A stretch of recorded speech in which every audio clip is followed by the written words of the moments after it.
Well, thank you very much, and good afternoon, everybody. I appreciate your being here today. Today, I'm calling for strong warnings for a common class of medications from Health Canada. I think they need black box warnings, and we need much stronger advice to medical doctors and to the public about a common class of medications. They're widely used. They estimate that 5% of the entire developed world's population are taking these medications. I'm talking about common medications that are used to suppress stomach acid. And I'm talking about infections in the hospital called C. difficile infections that have been a real plague in our hospitals for the last number of years and around the world indeed. I'm going to take a couple of minutes to reflect the background on the development of this story. It does go back over 10 years, so bear with me as I walk back a little bit. I first of all want to say that C. difficile is actually not a new organism. It was identified in 1936, or the 1930s, excuse me. It's been around in background levels in a significant percentage of patients at any given time. When first reports emerged in 2000, in the 2004 thereabouts, there were 4 independent risk factors mentioned. They're hand washing, overcrowding, overuse of antibiotics, and a common class of medications called proton-pump inhibitors used to suppress stomach acid. It was a Montreal researcher, Dr. Sandra Dial, who was monitoring infections at McGill University Health Center. She described the 4th factor in the Montreal Gazette story carried in the 28th of October in 04. The report quotes her as saying, Dr. Dial's research has shown indiscriminate use of pills such as Nexium to treat acid reflux inadvertently lets C. difficile flourish in the gut. Stomach acid kills such germs as C. difficile. Reducing stomach acid as a side effect can trigger a C. difficile infection. Dr. Dial's work was published in 2004 in the CMA Journal. And in that article, she makes reference to the fact that proton pump inhibitors are potent inhibitors of gastric acid production. They have a proven effective in many indications, and as a class, these agents had the largest increase in unit sales in North America in 2002. We've observed an increase in the incidence of C. difficile diarrhea coincident with the increased use of proton pump inhibitors. To address this possible association, we examined the risk of C. difficile associated diarrhea in hospital patients who were receiving proton pump inhibitors. Her work demonstrated a 210% increased risk for patients taking those medications. In 2004, I met with then Minister of State to ask for a briefing and raised the PPI issue. That stands for Proton Pump Inhibitor. The Public Health Agency of Canada had recently been formed, but the chief scientist had not yet arrived. So I met with her, I asked for a briefing, and I further contacted the National Biological Laboratory scientific director and raised the issue there. Within a week, a warning was posted on the Public Health Agency website that explained the biological plausibility and in the following manner said that a reduction in normal gastric acids is associated with other infectious diarrhea, including traveler's diarrhea and cholera, so it's possible that the use of proton pump inhibitors is also a risk factor for C. difficile associated diarrhea. And reduction of the use of proton pump inhibitors may be another strategy to reduce C. difficile infections in healthcare settings. Now, as reports spread about this, I observed that they talked about the 3 issues: hand washing, overcrowding, overuse of antibiotics, but the discussions of the 4th issue seemed to drop off the radar.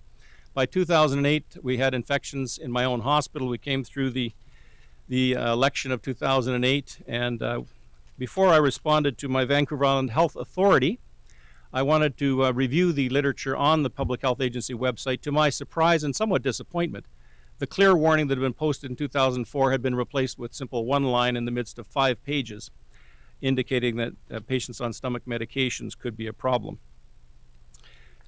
I had met with health officials to discuss it then and reviewed the work of Dr. Dial and others and asked why there weren't stronger warnings to doctors and to patients on this issues.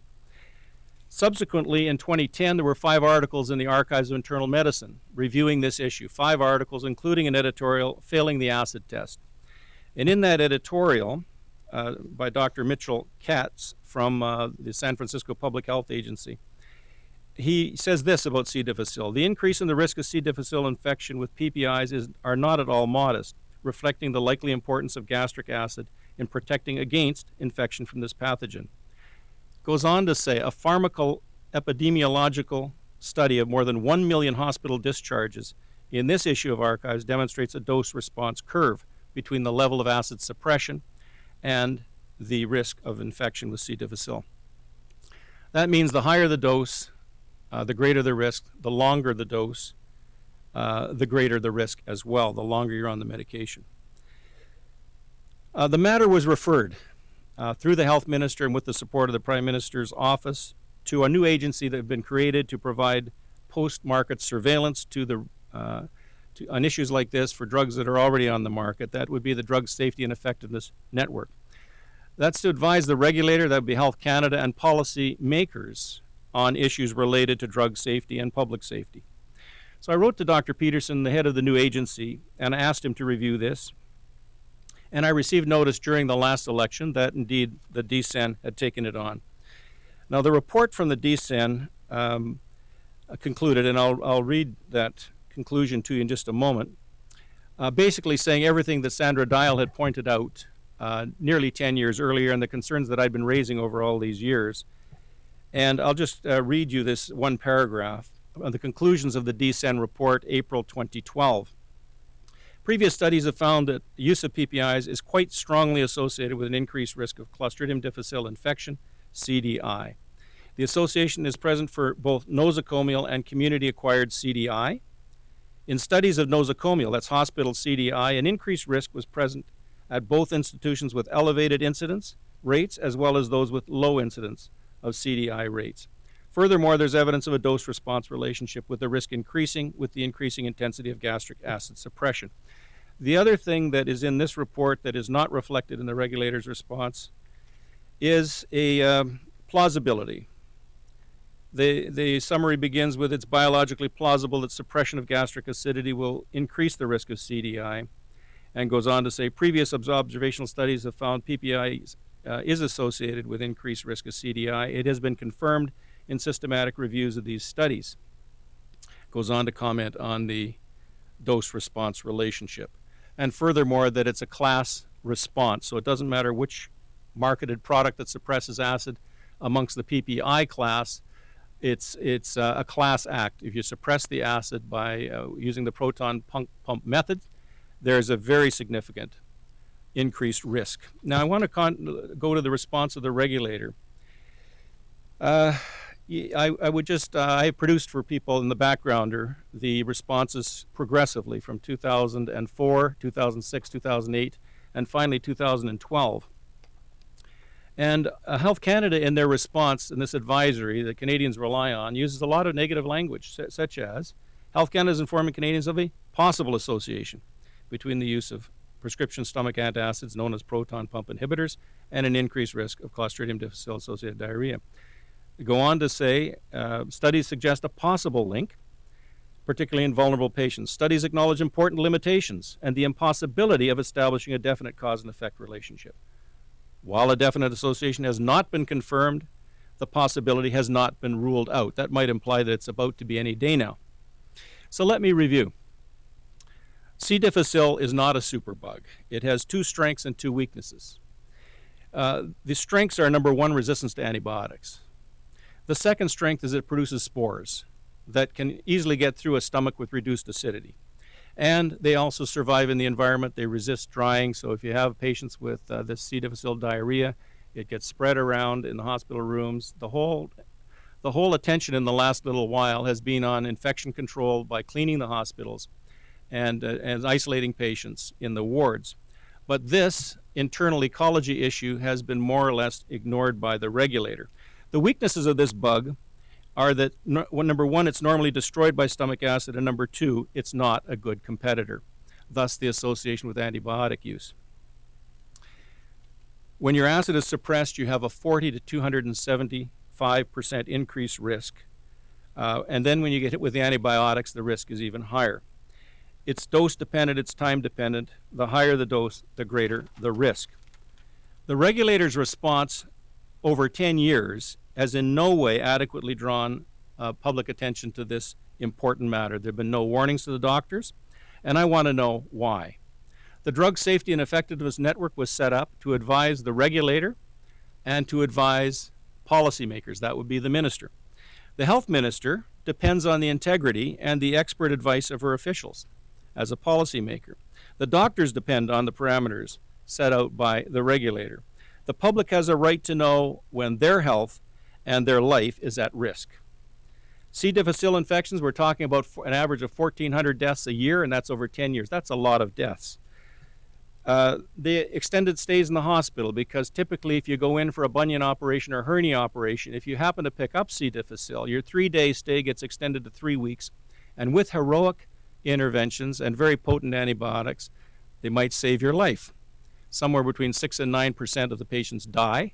Some end up with unnecessary bowel surgeries. In in Quebec in 10-11, there were 619 deaths, and the death rate from the number of infections was over 16%. Sales of this drug is over $1.4 to $1.9 billion per year. Evidence is that at least 54 to 70% are overprescribed and misprescribed, meaning the patients lack the indications for which they should be prescribed. There are clear indications that long-term suppression leads to more complications. Number one, dependence. After more than 2 weeks of therapy, by 4 weeks, the patient is developing a dependence and a risk of rebound hyperacidity that will convince them very quickly they better get back on the drugs. The longer they're on them, over 5 years, there's a risk of osteoporosis. So now there's a new warning about fractures. You don't absorb minerals when your acid is suppressed. So in addition to calcium not being absorbed, magnesium is not absorbed. So that leads to hypomagnesemia, which leads to cardiac irregularities, arrhythmias, seizures, and in some reports, sudden acute myocardial infarct, a heart attack, where you die on the very first heart attack. B12 deficiencies, other infections like pneumonia, because there's evidence it interferes with proton pump in the lungs and leaves the lungs also more vulnerable to infection. The public has a right to expect that the regulator is in their corner. The public has a right to know when their health is at risk, and I'm calling for clear warnings to doctors and to patients, black box warnings, strict guidelines on appropriate use. I want to know why the regulator has diminished clear concerns in the medical literature while 1,400 people die each year of a condition that is largely iatrogenic. That means physician or intervention caused. While efforts are spent endlessly on cleaning and infection control, these things are necessary, but they would be greatly assisted by following the advice that was posted in 2004 on the Public Health Agency website, subsequently removed and more or less diminished ever since. Other people in this country speaking out on the issue would include Alan Castles. He's a drug policy researcher at UVic.